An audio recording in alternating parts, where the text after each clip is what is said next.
আলহামদুলিল্লাহ, আজকে আমাদের বাংলাদেশের স্বাধীনতার পরবর্তী ৫০ বছরের সবচেয়ে একটা অন্যতম গুরুত্বপূর্ণ স্বাধীন হওয়ার পরে যে কারণে স্বাধীন হয়েছিল, সেই স্বাধীনতার মূল্যায়ন ২-৩ বছর পরেও পাইনি। আওয়ামী মুজিববাদ সেখানে বাকশাল কায়েম করেছিল। সেই বাকশালের মাধ্যমে আওয়ামী লীগের দেশের কলঙ্ক আমরা সেদিন বুঝতে পেরেছিলাম।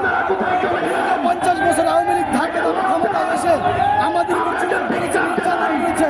বিশেষ করে এদেশের মাটি নিয়ে তারা ষড়যন্ত্র করেছে, দেশের জনগণের বিরুদ্ধে তারা ষড়যন্ত্র করেছে। আমরা সর্বশেষ আমাদের জন্মের পরে আমরা পিলখানা ট্র্যাজেডি দেখেছি, হেফাজত হত্যা দেখেছি, জামায়াত ইসলামের দেশের নেতৃত্বকে হত্যা করেছে, করেছে, হত্যা করেছে। অসংখ্য জুলুম, দীর্ঘ ৫০ বছর অসংখ্য জুলুম আওয়ামী লীগ করেছে। আওয়ামী লীগের কপালে এর চেয়ে বেশি আল্লাহ আমাদেরকে সেই সুযোগ করে দিয়েছে। আমরা আওয়ামী লীগের মদত করিয়েছি এবং আজকের তারিখ আওয়ামী লীগকে চিরতরে এই শাহবাগে কবরস্থ করেছি। এই দিনটি বাংলাদেশের ইতিহাসে